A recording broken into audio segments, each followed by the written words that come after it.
There are nights that do more than simply pass. They leave a mark. Christmas night in a medieval city was one of them.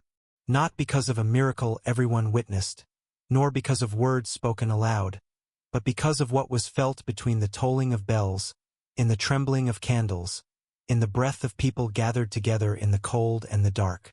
This story is not about kings or battles.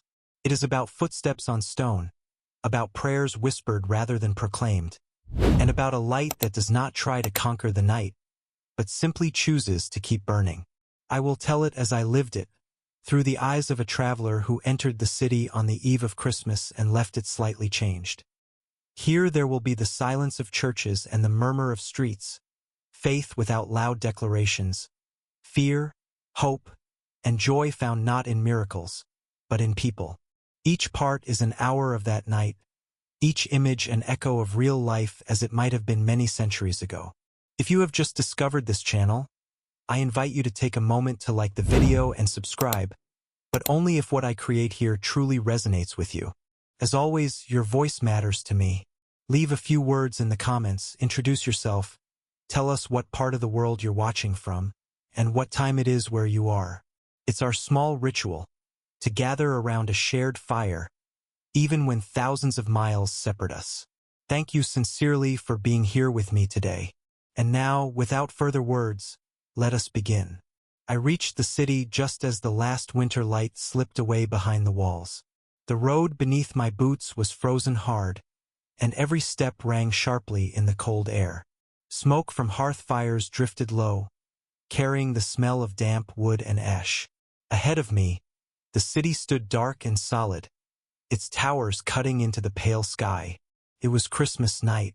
There are evenings when the world seems to pause, and this was one of them. The cold felt sharper, more deliberate, as if it meant to remind every soul of its own smallness. At the gate, 2 watchmen questioned me with tired voices and frost-lined beards. When a distant bell began to toll, one of them nodded toward the city and said quietly, "Midnight, Massachusetts." The word midnight lingered between us like a blessing. Inside the walls, the cold changed character. It was no longer an enemy, but a shared burden. People moved quickly through narrow streets, cloaks pulled tight, breath rising in pale clouds. Candles flickered behind shuttered windows, answering the darkness one flame at a time. I heard soft laughter, murmured greetings, and the steady rhythm of bells calling the faithful. Turning down a wider lane, I followed the sound of singing. A small group had gathered near a stone shrine set into the wall. Their voices were untrained but earnest, weaving together into a fragile, living harmony. A mother hummed while rocking her child. An old man sang with his eyes closed. Even a beggar nearby listened as if the song were bread. I stood at the edge and let the carol settle into me. It spoke of a child born into cold and shadow, of a light that does not fear the night. I felt something ease inside my chest, a quiet willingness I had not carried for many miles. The bells rang again, closer now, urging the city forward. I turned toward the dark outline of the cathedral rising ahead, its great body waiting like a shelter for weary hearts. Around me, the streets filled with people and candlelight, and for the first time in days, the night did not feel empty. It felt full of promise. The nearer I came to the cathedral, the thicker the crowd grew. The streets tightened around us, stone pressing close on either side, as if the city itself wished to gather its people inward. Lanterns swayed from gloved hands, their light trembling over faces flushed by cold and expectation. I caught fragments of speech, blessings, jokes, complaints about numb fingers, all braided together by the shared direction of our steps. Shops were shuttered now, but their presence lingered. The smell of spiced bread clung to the air near a baker's door, and somewhere wine had been spilled, sharp and sweet against the frost. A butcher I passed earlier stood among the crowd in cleaner clothes, his broad hands folded awkwardly as if unsure whether they belonged in prayer. Beside him walked a woman in fine wool, her breath just as visible, her pace just as hurried. Christmas has a way of leveling us, if only for a night. Above us, bells spoke to one another from tower to tower. Their sound rolled through the streets like waves, settling into my chest and shaking loose old thoughts. Each toll felt less like a summons and more like a reminder. You are not alone. I had traveled long enough to forget how powerful that reminder could be. At a crossing, the press slowed. A group of children darted past, laughing, nearly colliding with a monk who steadied himself and smiled instead of scolding. He murmured something I couldn't hear, but the children crossed themselves before running on. That small gesture struck me harder than a sermon. Faith here was not loud, it was practiced, worn smooth by daily use. Candles multiplied as we went. Some were fixed in iron brackets along the walls, others carried carefully in cupped hands.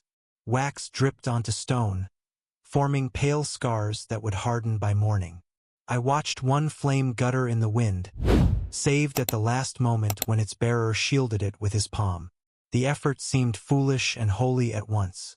I realized then how much of this night depended on fragile things. Thin wicks, human voices, tired bodies choosing to move instead of stay warm. And yet the city glowed. Not brilliantly, not like daylight, but steadily, stubbornly, as if darkness itself had agreed to step back. When the cathedral finally came fully into view, its great doors shut and waiting, a hush passed through the crowd. Conversations softened, steps slowed. I felt my own heart adjust its rhythm, preparing for something I could not name. I crossed myself without thinking. For the first time that night, I understood that Christmas was not something I was merely observing. I was walking into it. The doors of the cathedral opened with a slow, heavy groan, and the crowd breathed in as one. Warmth spilled out.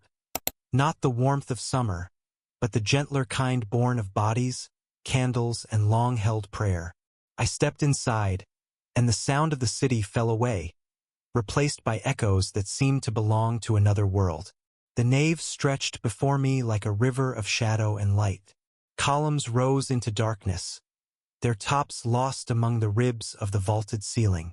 Candles lined the aisles and clustered near the altar, their flames trembling as people passed. Every step stirred the scent of wax, incense, damp wool, and old stone, a smell I had known since childhood, and yet never quite learned to name. I found a place along a pillar and stood as most did. There was no room for comfort here, and none expected it.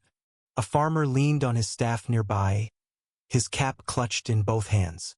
A young woman knelt directly on the stone floor, eyes closed, lips moving soundlessly. Somewhere behind me a child whispered a question and was hushed with a hand to the shoulder. When the singing began, it rose slowly, as if testing the space. The choir's voices climbed upward and came back changed, multiplied by the stone. I felt them pass through me, settling in my chest where weariness had been living. The words spoke of angels and shepherds, of fear met by promise, of a birth that did not shout yet still overturned the world. As the priest moved toward the altar, the candles there were lit one by one.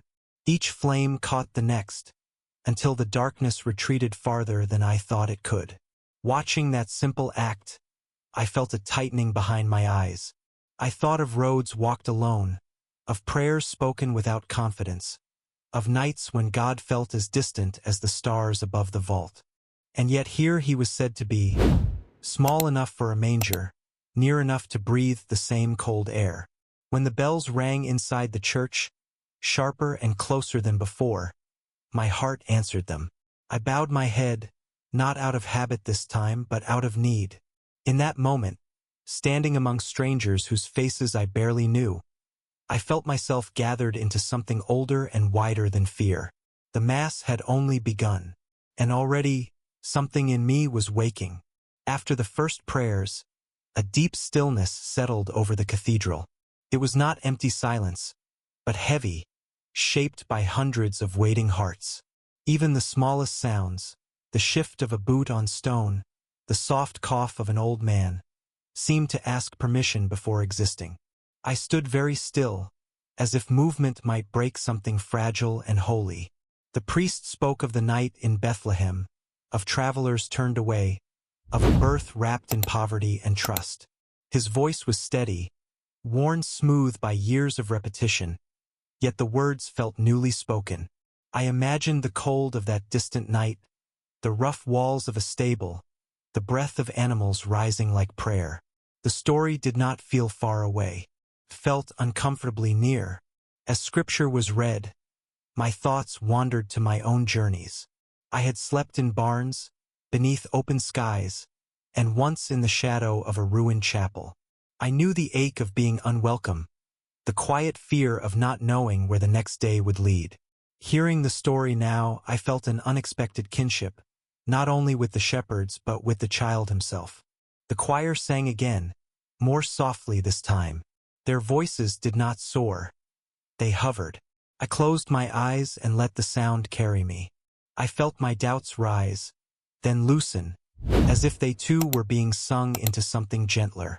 I did not suddenly understand everything, but I sensed that understanding was not what was being asked of me. A woman near me began to weep, silently, her shoulders trembling beneath her shawl. No one turned to look. Her sorrow was allowed to exist, unexamined, in the presence of God. That, more than any word, taught me something about mercy. When we knelt, the stone was bitterly cold, and my knees protested at once. I stayed there anyway. The discomfort felt appropriate, honest. Faith, I was learning, was not always warm. Sometimes it was simply staying where you were told to stay, trusting that the cold would not have the final word. As I rose again, I felt strangely lighter, as if I had set something down without quite knowing what it was. The candles still burned. The vaults still loomed above us. Yet the silence no longer weighed on me. It held me. The Mass moved forward with a patience that felt ancient. Each gesture at the altar was measured, deliberate, as if haste itself had been barred at the cathedral doors. I watched the priest's hands lift the bread, pale against the darker stone behind him, and for a moment the crowd seemed to lean inward, bound by the same quiet attention. Incense drifted through the air, curling and thinning like breath on a cold morning. It caught the candlelight and softened the hard lines of the nave. Faces glowed briefly, then faded back into shadow. I realized how little I truly knew about the people standing beside me, what losses they carried, what prayers they had brought, but I felt no distance from them. We were waiting together, and that was enough. As the words of consecration were spoken, a hush fell deeper than before. I had heard these words countless times, yet tonight they landed differently. Given for you, the phrase echoed in me, stirring both gratitude and unease. I thought of how freely God was said to give himself, and how carefully I guarded my own heart, my time, my trust. When it came time to move forward, the crowd shifted slowly. No one rushed. A man limped ahead of me, leaning heavily on a stick, his jaw set with determination. A young couple followed, hands barely touching. I did not know their stories, but I honored them silently, as fellow travelers in faith. Kneeling again, I received the bread with hands that trembled more than the cold could explain. As I rose, I felt neither vision nor thunder, only a quiet steadiness, like a stone set firmly in place. It was enough. Returning to my place, I noticed how the candles had burned lower. Wax pooled thickly at their bases, spent but faithful. The choir began another hymn, one of joy this time, and though my voice joined softly, it did not feel small, felt woven in. I understood then that Christmas was not only about God coming down to us. It was also about waiting, about standing, kneeling, walking forward in trust, even when the night was long. And the night, I knew, was not yet over. When the final blessing was given, it lingered in the air like warmth after a fire has gone low. The priest's voice faded, the choir fell silent, and for a breath no one moved. Then benches creaked, cloaks shifted, and the gathered body of the faithful slowly returned to itself. The great doors were opened, and the cold rushed back in, sharp and honest. It carried the smells of snow, smoke, and the sleeping city. Stepping outside, I felt the night settle on my shoulders again, but it no longer felt hostile. It felt familiar, almost companionable. The square before the cathedral filled quickly. People paused to speak in low voices, to exchange blessings, to pull gloves back onto numbed hands. Laughter broke out here and there, brief and bright. A group of boys began to sing, their voices cracking with youth and cold, and a few adults joined in before thinking better of it. I stood near the edge of the crowd, watching. A woman pressed a small coin into a beggar's palm and received a smile that seemed worth far more. A merchant shared a flask with a stranger, their shoulders touching as they drank. These gestures were small, almost forgettable, yet they felt like echoes of what we had just witnessed inside. Snow began to fall. Not heavily, but steadily, flakes catching in hair and cloaks before melting away. The city looked softened by it, its sharp lines blurred. Candlelight still glimmered in windows, stubborn against the dark. As people drifted off toward their homes, I felt no urgency to follow. I walked slowly through the streets, listening to my own footsteps, aware of a quiet joy that had taken root without asking permission. I had not gained answers tonight. I had gained presence. Passing a narrow alley, I heard a single voice singing, a lullaby, perhaps, or a carol slowed by tenderness. The sound followed me for several steps before fading, leaving me with a sense that holiness was not confined to stone walls. Christmas, I realized, was unfolding not only in the cathedral, but in every small act that chose light over indifference. And the city, wrapped in snow and song, seemed to agree. The bells did not ring again. Midnight had passed, and with it the formal shape of the feast, yet the night itself seemed unwilling to release us. I wandered without aim, letting the streets choose my path. The city felt altered now, quieter, but not asleep, as if it, too, were keeping vigil. Here and there, doors stood open. From one house came the sound of shared food and low conversation. From another, nothing but firelight and shadows moving along the wall. I passed an inn where travelers crowded close together, boots drying by the hearth, voices thick with wine and relief. For a moment I considered entering, but something in me preferred the cold air and open sky. At a small crossroads, I stopped beside a public well. The bucket creaked softly in the wind, its rope stiff with frost. I thought of the countless hands that had drawn water there, on ordinary days for ordinary needs. Tonight, even that humble place felt touched by the same grace as the altar. A man approached, bundled poorly against the cold. We exchanged a nod, no names offered. He spoke of his work, of fields waiting under snow, of children asleep at home. I listened, and when we parted, his words stayed with me. They were simple, unpolished, and true. I sensed again that Christmas favored such things. The snow had thickened, muting the city further. My breath rose and vanished. I felt small beneath the dark sky, yet not insignificant. The child we celebrated had entered the world without banners or armor, and somehow that made room for the rest of us to exist as we were. As I turned back toward my lodging, I carried no great revelation, only a steady calm. The kind that comes not from certainty, but from belonging, if only for a night. Christmas was fading into memory even as it lingered, and I walked on, grateful. Sleep came lightly, like a guest who does not wish to overstay. I rested in a small room above a cooper's shop, the scent of wood and resin clinging to everything. The window shutters rattled softly as the wind passed, and from somewhere far off I heard a final, fading song. Even in rest, the city seemed to murmur prayer. I woke before dawn. The fire had burned down to embers, and the cold returned, firm but familiar. Pulling my cloak close, I looked out into the street. Snow lay undisturbed, smoothing the stones into something gentler than they had been the night before. A lone figure crossed the way, footprints marking the silence, then vanishing into it. In that gray hour, between feast and labor, I felt the weight of what would soon return. Accounts to settle, roads to walk, worries waiting patiently for their turn. Christmas does not erase such things, pauses them, reminds us they are not the whole story. I prayed then, not with borrowed words, but with whatever I had left.